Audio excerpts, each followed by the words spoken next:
topic, we're looking at special matrices and special ways at looking at matrices, that is, various decompositions. So in terms of special matrices, we have a number of different ones. Here are some of the special matrices we might consider. We have the identity matrix, we have unitary, orthogonal, and permutation matrices. We have normal matrices, diagonal matrices, Jordan matrices or triangular matrices, toplets matrices, positive definite or positive semi-definite matrices, nilpotent matrices, and dyads. So these are some of the special matrices we're going to be looking at. The identity matrix basically provides a multiplicative identity. Anything times an identity matrix gives the matrix back. It also provides the identity transformation. So it is very special in that it is a diagonal matrix, a triangular matrix. It is positive definite, symmetric, invertible, orthogonal. It's a projection matrix, and it has determinant equal 1. So it's a very special matrix. Diagonal matrices are matrices that have they're non-zero elements only on the diagonal. Now, some of the diagonal elements could be 0, but in general, but the off-diagonal elements definitely are 0. Okay, you could have 0 elements along the diagonal. One property of diagonal elements is that the determinant of the matrix is the product of the diagonal elements. So that's a handy little thing. So if the determinant is 0, that means one of these elements must be 0. All right, moving on to unitary matrices. A unitary matrix is a square complex matrix such that satisfies this. That is, its adjoint is its inverse. Okay, so I can multiply it either direction and I get the inverse. So that's a very special matrix. The determinant of a unitary matrix is also equal to 1, like the identity. So here, the inverse is the adjoint. The adjoint matrix is also a unitary matrix. The columns of U are an orthonormal basis of Cn. An orthonormal basis. So that is, they are orthogonal with respect to each other and normal with respect to themselves. So each of the vectors. So normal meaning the norm of it is equal to 1. So U is a normal matrix. We're going to talk about normal matrices in a little bit. It's also diagonalizable. And it satisfies this property. This is an important property. That is, if I take the inner product of x and y, that's equal to the inner product of u and x and u and y. Okay, so the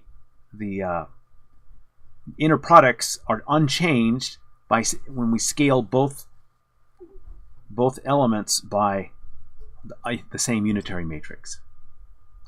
Orthogonal matrices are called real unitary matrices. Sometimes they're referred to as rotation matrices or reflection matrices. So this is an example of a rotation matrix, 2 by 2 rotation matrix. This is a 2 by 2 reflection matrix. And so each of these are orthogonal matrices for any value of theta. So this is kind of like the standard example of a rotation matrix or a unitary matrix. And so it holds, and so you can think of there being a rotation associated with this matrix. It maintains the magnitudes of everything, but it rotates it, and it rotates it through an angle of theta. In this based on this, and this reflects with respect to theta. So obviously, if you have a 3 by 3 matrix, it's not going to work this way, and there isn't a nice form for 3 by 3 matrices like this, but this is an example of a 2 by 2.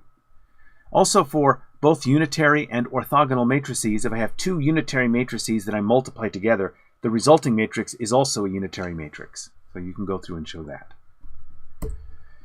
All right, permutation matrices are an orthogonal matrix. It's a binary matrix. That is, the elements are either 1 or 0. Each row has a single 1 in it and zeros elsewhere. So you can think of a permutation matrix as a matrix that when you multiply by another matrix, it reorders everything. Okay, the fact that each row, for example, has a 1 in it means you're picking off a row when you multiply by it. A product of permutations is also a permutation matrix. Okay, normal matrices. So normal is just a name. It actually refers to the gradient direction, but anyway, the normal matrix basically is any matrix that satisfies this relationship. A adjoint A is equal to A adjoint. Okay, so that's important. That's the definition of a normal matrix, and there are lots of different kinds of matrices that satisfy this. One property of normal matrices is that for any normal matrix, there is a unitary matrix such that this product U adjoint is a diagonal matrix. So basically that means that any unitary matrix, any normal matrix is what's called diagonalizable, and the eigenvector matrix associated with that, those are the columns of a unitary matrix. So that's a very useful property. Some examples of normal matrices are unitary matrices or orthogonal matrices. So we've already seen that already. That is, we know that an orthogonal or unitary matrix satisfies this relationship, and in that case, the result is actually the identity matrix. A Hermitian or symmetric matrix. So any matrix that is whose complex conjugate transpose is equal to itself, a self-adjoint matrix, is a normal matrix. So a skew Hermitian matrix, that is, if you take the adjoint of a matrix that is skew Hermitian, it is negative of the original matrix. And finally, positive or positive semi-definite matrices, also negative and negative semi-definite matrices.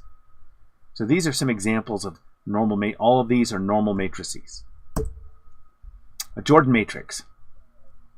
A Jordan matrix is formed from Jordan blocks. A Jordan block is of the form with a constant value along the diagonal and ones just above the diagonal.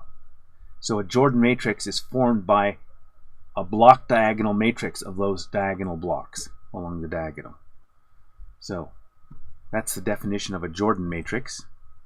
A triangular matrix is a matrix that has all zeros either below the diagonal or above the diagonal. So this is a lower diagonal, this is an upper triangular matrix, so TU. This is a lower triangular matrix. So some properties of triangular matrices is that the product of two upper triangular matrices is upper triangular. The product of two lower triangular matrices is lower triangular. Diagonal matrices are both upper and lower triangular, and the product of diagonal matrices are results in a diagonal matrix. So we have that. So remember that when we talk about matrix multiplication, we're talking about row times column multiplication, and so these are actually very special properties. And so whenever you have math objects that satisfy certain significant properties like that, they're often given certain name relationships, like relationship name, like a group. A Toeplitz matrix is a matrix with constant values along diagonals. Okay, so they go along diagonals. Okay, and so it turns out that Toeplitz matrices are useful in representing discrete time signals. A positive definite matrix is, so matrix P is positive definite if and only if X adjoint PX is positive, strictly positive, for all complex values of X, all complex vectors, and where X is not 0. So obviously if X is 0, this product is going to be 0. For any X non-zero, this quantity is strictly positive. Notice that X can be complex here, and I still get something positive definite. So the value of positive definite matrices is it provides a nice way of representing a quadratic form. So if you think of quadratic as x squared, this is like x squared multiplied by something. Okay, so that's significant. In general, we can assume that a positive definite matrix is Hermitian. That is, it's self-adjoint. Okay, so as a self-adjoint matrix, then, it is a normal matrix. And that gives, again, certain properties that are nice about it. Here are some properties of a positive definite matrix. The determinant of that matrix is positive. The trace of that matrix is positive. The inverse of that matrix exists. And in terms of relationships with other matrices, two matrices, so P, the matrix P, is, we can write it as greater than Q if and only if the quantity P minus Q is a positive definite matrix. Okay, so Q does not have to be positive definite, it can be indefinite. So that's what this is saying, that P minus Q is a positive definite matrix. We can again also, or rather we can talk about negative definite matrices in the terms of minus n being a positive definite matrix. So that's a positive definite matrix, and what makes it definite is that we have strict inequality. I mean, strict greater than here. If we have greater than or equal to here, then we talk about what's called a semi-definite matrix. The matrix is positive semi-definite if I get greater than or equal to 0 for all x. So, and notice I don't have to say when x is not 0, because obviously if x is 0, then this is satisfied. So this is greater than or equal to 0 for all x. Again, we can also use this to form quadratic terms. And basically, in terms of the value of x, for a positive definite matrix, a quadratic term like this, if we were to plot, for example, a two-dimensional case, we would get a parabola. Okay, a paraboloid. The cross section might be an ellipse, but it basically is like a bowl. Okay, parabola. Whenever you have a positive, and so for a positive definite matrix, you get a nice bowl. For a positive semi-definite matrix, because you get greater than or equal to 0 here, you might not get a bowl. You might get a bowl that is just a single plane. It's hard to describe how that would look. But anyway, there are more values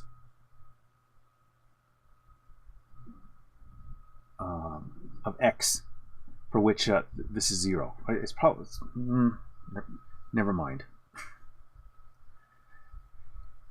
Again, we can also assume P is self-adjoint, and then we have these relationships: determinant is greater than or equal to 0, trace is greater than or equal to 0, and again we can define the relation P greater than or equal to Q as P minus Q being a positive semi-definite matrix. We can also talk about negative semi-definite matrices.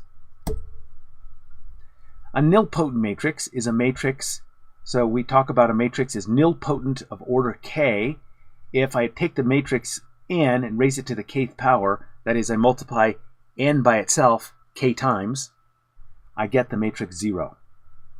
So for example, this matrix here, which is like the Jordan matrix with zeros along the diagonal, this matrix is nilpotent of order n, this n by n matrix. So if I multiply this matrix by itself n times, I will eventually get 0. So this is a classic nilpotent matrix. The last matrix we're going to look at is called a dyad. Okay, so dyad is a matrix formed by a single column and a single row. So for U and V, they can be different dimensions. This is the matrix. So this is a column, this is a row. And this results in an n by n matrix. Again, if they're complex, and I get a complex n by n, and it's a full matrix. In general, you'll have most of the elements not 0. This matrix has rank equal to 1 if both U and V are non-zero. If either is 0, then you get rank 0. And you can go through and show that every matrix that has rank 1 can be decomposed into a product of this form. Okay, so rank 1 matrices are kind of unique that way. Similarity transformations are a way of converting a linear operator matrix from one basis to another. It involves a non-singular transformation matrix, T, for example, some matrix T, with non-zero determinant. So A bar now is equal to TAT inverse. Now remember that matrices do not commute. Therefore, even though I have T and T inverse multiplying together, they do not cancel because I have something in between them. And so, but obviously, well, not obviously, but the fact that I have T and its inverse multiplying means that something about the matrix is remaining unchanged. And we'll see something about that later. These two matrices, A and A bar, are said to be similar matrices. So that's what a similarity transformation is. An orthogonal transformation is a transformation, again, converting one basis to another, but the transformation matrix is an orthogonal matrix. And so we have this. In this case, the matrices A and A bar are, again, similar. That should say identity. It should say identity. So anyway, so these are special matrices, and we'll move on now and talk about matrix decompositions, which will use the similarity transformations and the orthogonal transformations.